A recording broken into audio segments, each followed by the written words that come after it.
Ayo, Halo, Pak. ya, Lanjutin siapa yang nih? tadi deh, Pak. Yang Dava Dava lagi, ya? Pak. Yang Dava ya? Iya, Pak. Ya, oke, gimana Dava? Pak, maksudnya kondisi data itu maksudnya pakai contoh gitu tuh gimana sih, Pak? Ya, Coba, Pak. contoh kayak misal gitu, ya apa yang seperti saya sampaikan kemarin, itu kalau worst case itu kan pada saat kondisi sudah terurut kan, Iya, Pak. naik maupun kondisi menurun, ascending Betul, Pak. atau descending. Nah, kalau ini kondisi datanya seperti apa? Contohnya. Kondisi data kan pada quicksort itu kan pemilihan pivot itu bisa dipakai di awal, di akhir atau pakai median, Pak. Ini asumsi quicksort yang pemilihan pivotnya dari awal eh pada saat pemilihan pivot pertama itu kan dia Hmm. dipilih pivotnya dan pivotnya itu merupakan median asli dari data tersebut gitu, Pak. Misalnya, dengan asumsi, data sepanjang, dari 1 sampai 15 unik, itu misalnya pivot pertamanya itu angka 8 gitu, Pak, misalnya. Atau, pokoknya intinya itu setelah kita memilih pivot ini, data kan akan terbagi jadi, 2, pertama di kiri sama di kanan. Dan, eee, gimana ya ngomongnya ya, di Contohnya aja, eee, coba. contoh angkanya gitu, Pak. Hmm. Nanti kalau Eee, saya kasih ini buat presentasi. Atau mungkin pakai itu, ada Anda foto coret-coret boleh. Belum nyoret-nyoret sih, Pak. Sudah punya ini belum, gambaran datanya seperti apa? Contohnya, misal 2, 3, 4, 5 atau apa gitu loh, langsung gitu aja. Nih, Oh, ada sih, Pak, gimana ya? bisa Saya sebutin, Pak. ya, Bagaimana, Pak? ya saya tulis aja. Eee, Ini lap saya tulis, sebentar, ini masih connect nggak ini? Wacomnya sebentar, Wacom saya kok nggak connect. Nah, saya coba sambil tuliskan di sini. Bentar. Wacom saya belum connect, bentar ya.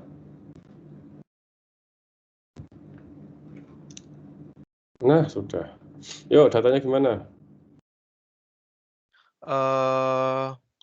nah saya dapet sih 8, 1, 3, 1, 3, 2, 2, 6, 5, 7, 5, 7, 4, 12, 19, 12, 9, 9. 11, 10, 14, Walah, nggak usah banyak-banyak. Ya, terus. 11, Banyak 11. sekali. Soalnya ini sih, Pak, saya, Ya, ya. asumsi datanya unik dari 1 sampai 15, Pak. Oh, iya. 11, Oke, ini 10, sudah ini. 14, 10 itu, Pak, 11, 10, Sebentar. Oh, 11, 10 ya. ya, 10, 14 ya? 14, 13, 15. 13, 15. Ya. Ini berarti gimana? Pertama dipilih 8 gitu ya? Ya, dengan asumsi pemilihan pivot pada data pertama, Pak. Pertama kan kita pilih Ini 8. medianya ya? Iya, Pak. Medianya. Nah, medianya. Ya, oke. Terus nanti Ya, sudah bakal disimulasi, gimana, Pak? sudah disimulasikan nanti itu ya, nanti Enggak, selalu Pak. ketemu. Hmm, Ya kan, oke. untuk kasus ini dia akan, eee, bertukar sama 4, Pak.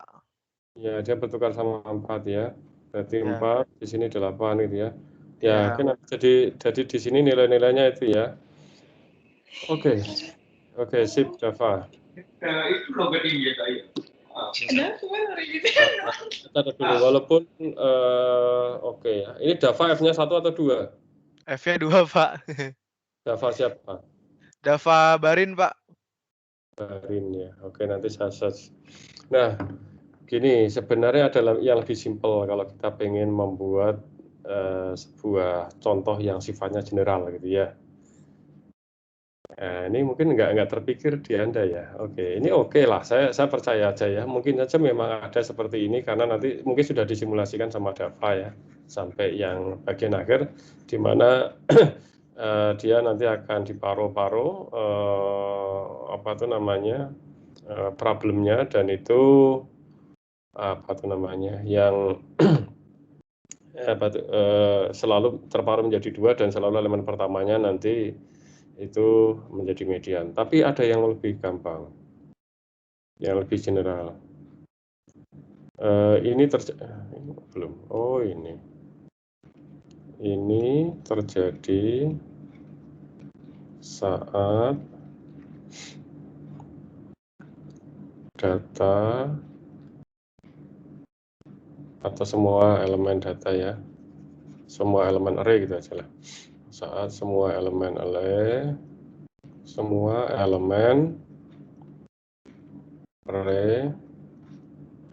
bernilai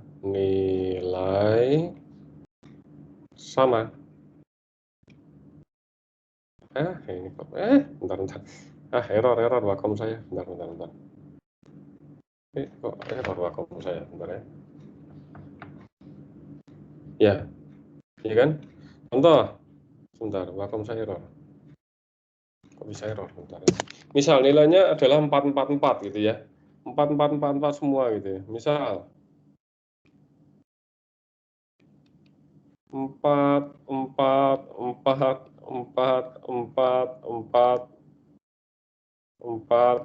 gitu misal. Iya kan? Ini kalau misal ini ini kan median ini. Pasti median kan kalau elemennya sama semua. Elemen pertama kan sama median, karena setiap ini semua median gitu ya. Ya ini nanti pasti akan terparuh menjadi 2 nanti. Nah ini ya. Nah yang di sini pun nanti akan terpilih ini lagi apa tuh 4 lagi ini, nah dan seterusnya gitu ya, nanti akan terpilih akan paruh menjadi 2 yang sama besar, karena ini juga akan selalu median ini gitu ya. Ini pasti ini akan median sehingga nanti ini juga akan keparuh lagi gitu ya. Coba aja nanti Anda bisa ini sendiri ya, nanti keparuh lagi. Udah, coba Anda tracing sendiri dengan cara kemarin. Nah gitu ya. Ini nggak harus 4, misal 5, 5, 5, 5, 5, 3, 3, 3, ini kan pasti setiap elemennya median. Mau dipilih yang mana aja juga ini, tapi kita bisa buat sebuah array yang sifatnya umum ya, kondisi yang sifatnya umum. Kalau dia elemennya semua bernilai sama, ya nanti pasti akan menjadi base case gitu. Ya, gitu ya. Oke, terima kasih Dava. Silakan kalau Anda mau screenshot, saya lanjut lagi nanti.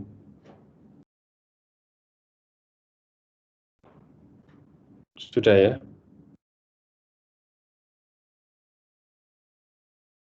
Sudah? Sudah screenshot? Udah, Pak. Oke, saya hapus soalnya. Ya.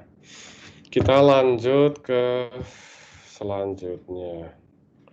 Saya mau mencontohkan, kita beranjak dari episode ya, kita menuju ke yang lain ya.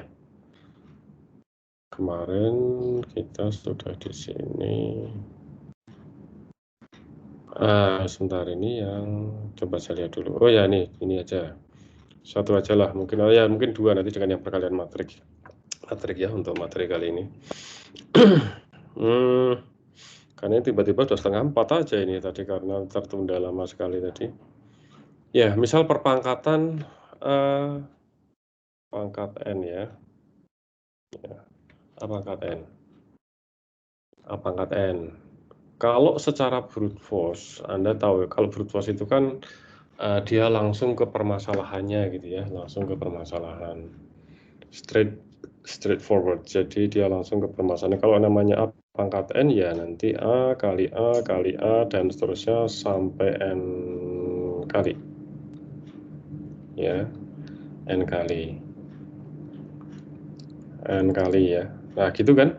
Ini kalau kita selesaikan dengan cara brute force ya, memang langsung ke permasalahannya dan langsung ke rumusnya gitu ya. Langsung ke permasalahannya, langsung ke rumusnya gitu ya.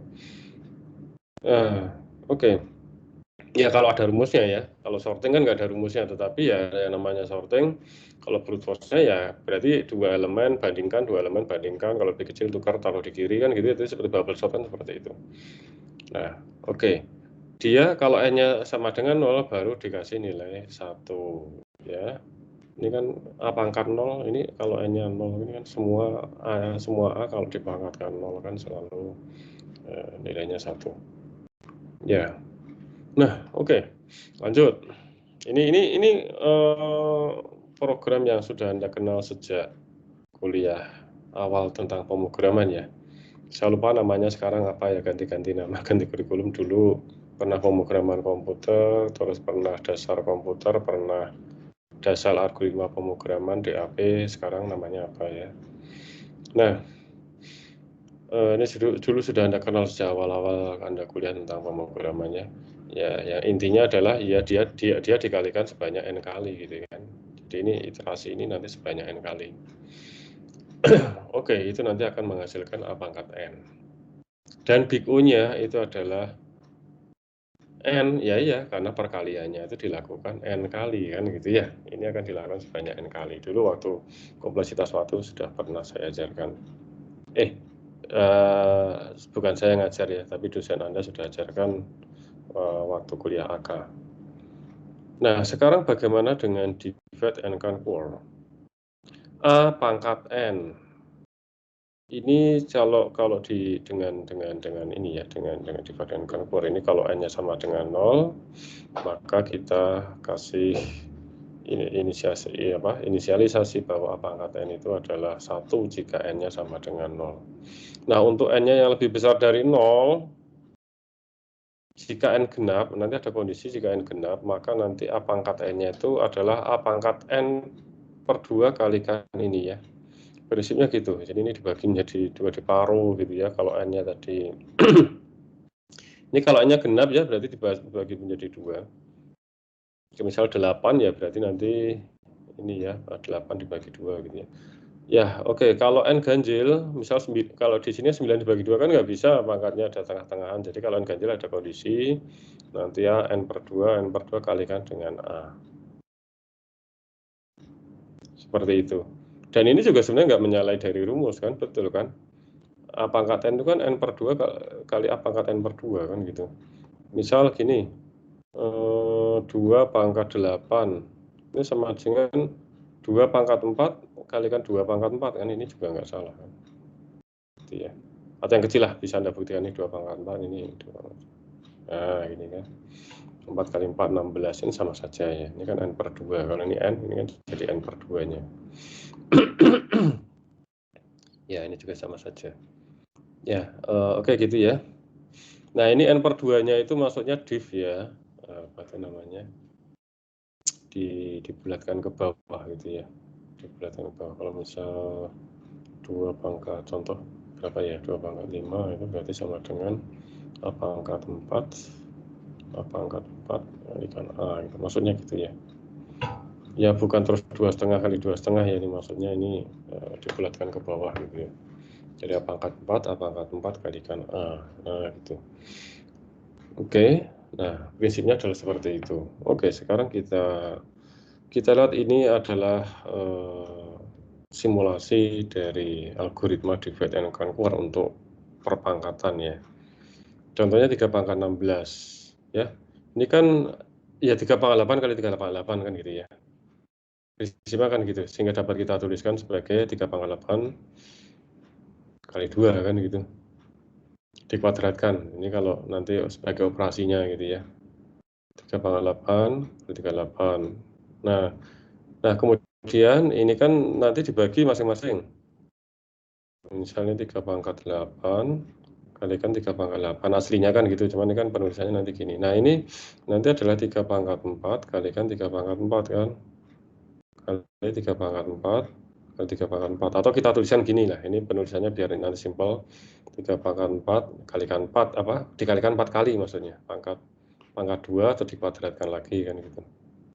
Ini dikuadrat 3 pangkat 4 kuadrat, kuadratkan lagi ya. Nah, ini kan nanti 3 pangkat 2 kali 3 pangkat 2, ini yang ini ya. Jadi ini 3 pangkat 2 kali 3 pangkat 2, yang ini 3 pangkat 2 kalikan 3 pangkat 2 gitu ya. Ini ya, yang ini ya, ini yang ini. Nah, cuman kita tuliskan bisa 3 pangkat 2, terus nanti pangkatkan 2 lagi, pangkatkan 2 lagi, pangkatkan 2 lagi, kan gitu. Ya, ini penulisannya aslinya kan gini. Nanti ini sama aja dengan 3 pangkat 1 dikuadratkan, gitu ya. Jadi ini 3 pangkat 1 kalikan 3 pangkat 1, yang ini 3 pangkat 1 kali 3 pangkat 1. Ya, dan seterusnya gitu ya. Atau kita penulisannya gini. Nah, ini. Nah, terus kemudian 3 pangkat 0, nah ini 3 pangkat 1, itu kan apa tuh namanya, ganjil ya. Ya, ganjil ya. Jadi itu jadinya, sebentar, ini 1, takutnya ini salah nih. Ini gini, ini gini. Ya, oke, udah betul. Jadi apa tuh namanya, 3 pangkat 1 itu dipecah menjadi 3 pangkat 0 kalikan, sebenarnya kalikan 3 gitu ya. Artinya kan gini, ini 3 pangkat 0 kalikan 3 kan, maksudnya kan gitu. Ini cuman cara nulisnya aja, nanti 3 pangkat 0 kuadrat kalikan itu dan seterusnya gitu ya. Nah, oke. Nah, di sini 3 pangkat 0, 3 pangkat 0 itu kan dia sama dengan 1. Itu adalah initial state-nya ya. Kondisi inisialnya ya. Jadi ini 1 pangkat 2. Ini ya. 1 pangkat 2. Terus kemudian ini sisanya ini 3 pangkat 2, 3 pangkat 2, nah gitu ya. Oke.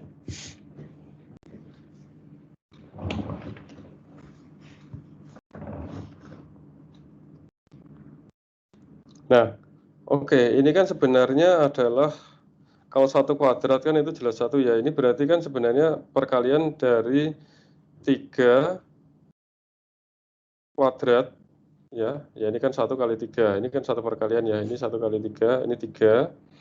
Nah, ini 3 kuadrat itu kan 9. 9 kuadrat 81. 81 kuadrat 6561. 6561 kuadrat ini. Jadi sebenarnya perkaliannya itu tidak sebanyak 16 kali. Perkalian tidak sebanyak 16 kali.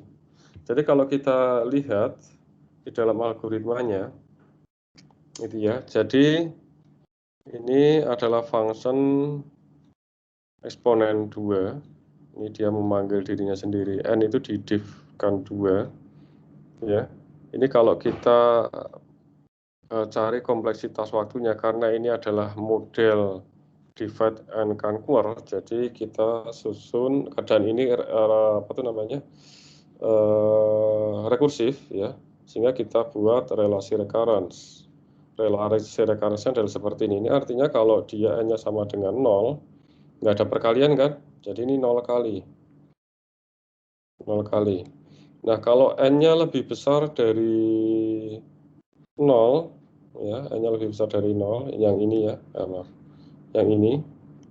Nah, perkaliannya berapa kali? Perkaliannya kan 1 kali ini di sini. Perkaliannya kan apa tuh namanya? Dan ini dianggap sebagai satu operasi ya, maksudnya ya. Ini sebagai satu operasi. Ini sebagai satu operasi. Oke, ini sebagai satu operasi. Kita anggap aja ini satu operasi, walaupun di sini kan 2, Pak. Ya ini anggap satu karena ini sehingga ada kondisi ganjil dan genap. Cuman ini kan kita misalkan ini adalah kondisi n-nya itu sama dengan 2 pangkat k. 2 pangkat k itu dia akan selalu apa itu namanya, sampai ke nggak ada yang ganjil kecuali 1. Kecuali 1 ya. Dia nggak akan ganjil kecuali 1. Nah, ini sehingga ini kita abaikan. Sehingga nanti yang terjadi ini. Jadi ini operasinya cuma ada 1. Untuk kita dapat memudahkan cari polanya. Ya, jadi 1 plus Tn/2. Kenapa Tn/2? Ini karena di sini ada pemanggilan dirinya sendiri, dan n-nya itu kan di sini nd2 itu dianggap aja n/2. Seperti itu kan. Ini kan sudah materi di kemarin ya, Anda AK kemarin ya. Oke, 1 plus Tn/2.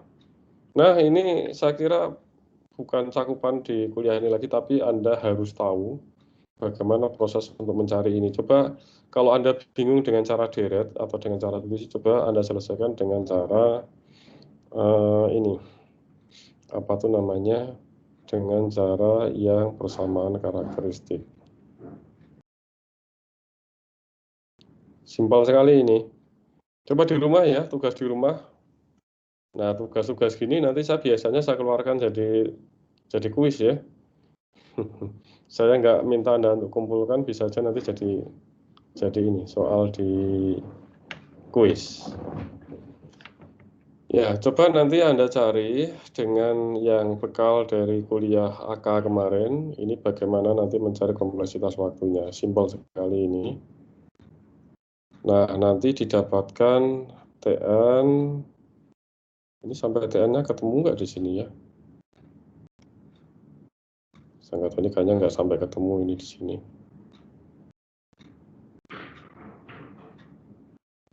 Oh, ini sampai ketemu di sini. Jadi TN sama dengan 2 log N plus 1. 2 log N plus 1. Nah, ini sehingga ini kalau big O-nya big O 2 pangkat N, 2 log N. Jadi Anda bisa bandingkan dengan yang tadi ya. Dengan yang brute force-nya itu kan big O N kan, kalau ini big O 2 log N. Jadi ini lebih efisien gitu kan. Lebih efisien. Kan 2 log N lebih kecil daripada N. Ini kalau big O ini salah ini sebenarnya ini. Nggak usah perlu ditulis basisnya ya. Jadi langsung big O log N ya. Ini salah ini.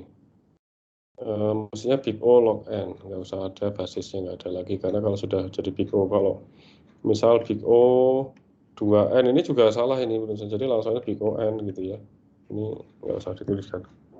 Tapi kalau TN itu masih bisa 2 log N-nya dituliskan, bukannya bisa, memang harus dituliskan. Untuk yang ini kan karena biasanya muncul karena basis 2. Ya, oke, ini benar ya. Coba Anda kerjakan ya, nanti saya keluarkan di kuis, Anda bingung gitu nanti kalau nggak mengerjakan. Biasanya gitu, yang terjadi seperti itu. Tugas karena nggak disuruh kumpulkan, itu diabaikan, pada saat keluar jadi kuis bingung. Tugas yang dikumpulkan pun juga biasanya nyontek, tinggal nyontek punya teman, tiba-tiba saya keluarkan jadi kuis, nggak bisa mengerjakan juga. Karena kemarin cuma nyontek, nah itu ya. Biasanya terjadi seperti itu. Nah, kemudian saya sampaikan lagi contoh yang lain tentang perkalian matrik. Misal akan dikalikan 2 matrik N kali N, 2 buah ya. Katakanlah N kali N masing-masing. Ini N kali N, ini N kali N. Ya, jadi nanti hasil perkaliannya itu C ya, matrik C, A kali B ini. Ya, ini rumus seperti biasa aja. Kalau misal perkalian 2 buah matrik, ini kan seperti ini ya. Saya kira Anda sudah tahu sejak dulu SMA atau SMP ya. SMA ya, perkalian matrik itu ya. Ini juga algoritmanya sudah Anda tahu sejak mata kuliah awal dari pemrograman. Ini kalau kita selesaikan dengan cara brute force ya. Ini langsung ke permasalahan, jadi langsung ke rumusnya gitu ya. Rumus yang ada di perkalian matrik ya gini ya sudah, masukkan aja ini rumusnya kan gitu. Ya. Oke. Nah, ini kompleksitas waktunya itu adalah N pangkat 3, N kuadrat kali N-1 atau big O N pangkat 3. Ya, ini sesuai dengan rumusnya aja. Nah, bagaimana dengan divide and conquer? Ini ada agak sedikit berbeda. Divide and conquer itu memang berpikirnya sedikit out of the box gitu ya. Nah, jadi matrik A dan B ini dibagi menjadi 4 buah matrik bujur sangkar. Dibagi menjadi 4 matrik bujur sangkar. Jadi matrik ya, jadi ada submatrik, submatrik, submatrik, submatrik. Yang matrik B ini kan matrik A ya, ini matrik B-nya pun dibagi jadi 4B, 1, nah ini menjadi 4 submatrik. C pun dibagi menjadi 4 submatriks. Ya. Nah, elemen matriks dari C itu nanti adalah hasil perkalian dari matrik-matrik yang ada di sini. Misal ini ya, ini kan apa tuh namanya ini ya, ini kali ini tambah itu kali itu, ya kan?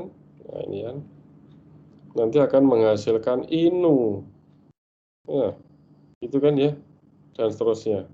Jadi perkalian matrik ini, tapi ini nanti akan dipecah lagi, matrik ini nanti akan dipecah lagi gitu. Selalu kan terjadi. Misal ini ya, untuk matrik yang ini, dia akan selalu dipecah-pecah kembali gitu ya. Jadi ini perkalian matrik ini pun nanti ini juga dipecah lagi gitu. A11 pun juga nanti akan dipecah lagi, katakanlah menjadi 4 bagian, A12 juga dipecah menjadi 4 bagian gitu ya. Juga dipecah lagi. Nah, seperti itu. Biasanya prinsip di divide conquer seperti itu. Jadi misal ini adalah matrik A seperti ini ya. Jadi ini menjadi matrik sendiri, ini matrik sendiri, matrik sendiri, matrik sendiri gitu ya. Cuman kalau ini 4 ya ini sudah dipecah lagi sudah menjadi tunggal ya. Jadi ini ya langsung dikalikan aja gitu ya. Karena ini sudah tunggal. Tapi kalau matriknya katakanlah N kali N itu misal 16 kali 16 ya, nanti dibagi-bagi terus tinggal 4 elemen seperti ini. Karena kalau dibagi 4 lagi kan sudah tunggal. Ya, ini kan kalau dibagi lagi kan sudah tunggal kan. Ini sudah kondisi termination untuk algoritmanya. Ini bisa menjadi ini ya, nanti apa tuh namanya, dia akan menjadi 4 submatriks ya, 2 kali 2. Ini contoh pembagian matrik ya, nanti kalau misal B-nya ada gitu ya, nanti sama saja gitu ya. Nah, ini algoritmanya. Nah, gitu ya, algoritmanya apa tuh namanya, dia ini namanya kali matriks. Dia akan memanggil di sini ini untuk masing-masing ininya ya, masing-masing submatriksnya itu akan dilakukan seperti itu. Bagi A menjadi A1 dan A2 yang masing-masing berukuran, nah ini separuhnya masing-masing gitu ya. Jadi kalau tadinya 4 kali 4 ya jadi 2 kali 2 kan gitu. Ini kan materinya jadi, ini kan tadinya 4 kali 4 jadi 2 kali 2 kan. Gitu. Oke. Nah, kemudian kalau misal ini kan sudah 2 kali 2. N-nya kan 2. Nah, kalau nanti sudah dibagi lagi 2 dibagi 2 ada 1, artinya sudah N-nya sama dengan 1 ya tinggal A kalikan B. Nah, kalau ini kan maaf. Kalau ini kan ini sudah selesai kan. Dibagi kan ya akhirnya jadi tunggal kan, N-nya jadi 1 kan. Ya, perkalian biasa aja. Ini kali ini ya gitu ya. Jadi seperti itu, idenya adalah seperti itu. Jadi nanti kompleksitas waktunya, oh nggak ada di ngitung kompleksitas waktunya. Intinya nanti kompleksitas waktunya biasanya nanti jadi apa? Ya nanti bisa dihitung ya. Ini nggak sampai ini jadi apa? Kalau misal ini N pangkat 3 harus dihitung nanti ya. Mestinya ini nanti ada bentuk log n gitu ya. Bentuknya log n nanti harus dihitung ini. Jadi nanti relasi rekarannya seperti apa gitu ya. Kemudian nanti bisa dihitung, paling mudah itu sebenarnya pakai persamaan karakteristik untuk menentukan kompleksitas waktunya. Oke. Penjumlahan juga gitu, jadi penjumlahan ini juga bisa pakai divide conquer ya. Jadi kalau ini jumlahnya dijumlahkan gini aja, tapi nanti oh ini ada kompleksitas matriks, ada kompleksitas waktunya di sini. Kompleksitas waktu ini tadi apa kok di ini ya? Oh, ini ada function tambah sebentar. Di mana ini bagi A menjadi kali matriks ada tambah gitu. Function tambah. Ada gitu. Enggak ada manggil tambah ya. Itu nanti masuk di mana itu? Enggak ada tambah di sini. Gitu ini jumlah 2 buah matriks A. Ini fungsi yang mana ini di sini? Enggak ada, ini kayaknya kesisip ini. Ya, oke. Perkalian matriks itu kompleksitas waktunya bisa Anda hitung nanti di situ. Ini nanti nah, ini TN-nya adalah Bigo N pangkat 3. Hasil ini tidak memberikan perbaikan kompleksitas dibandingkan dengan brute force. Jadi sebenarnya oke, tapi sebenarnya masih Big O N pangkat 3 gitu ya. Sehingga tidak membuat perbaikan. Tadi kan N pangkat 3 juga tadi. Yang cara brute force, ini N pangkat 3 juga kan. Nah kalau kita sudah pakai ini, itu ternyata nggak memperbaiki gitu ya. Nah bagaimana kita mendapatkan algoritma perkalian matrik yang lebih baik lagi, lebih efisien? Ada namanya Sturgeon matrix. Cuman ini kita nggak bahas secara khusus karena sudah sedikit kompleks. Biasanya nanti ini dibahas di algoritma paralel gitu ya, kalau Anda ngambil mata kuliah algoritma paralel. Oke ya, perkalian matrik. Ini keuntungannya nanti dengan divide and conquer itu kita bisa implementasikan algoritma paralel. Jadi setiap perkalian pakarian dari submatriknya itu bisa dikerjakan oleh prosesor yang beda-beda, jadi lebih cepat. Ya, oke. Mungkin itu saja ya, ini sudah 15.48. Yang jelas Anda punya gambaran tentang bagaimana bekerjanya sebuah strategi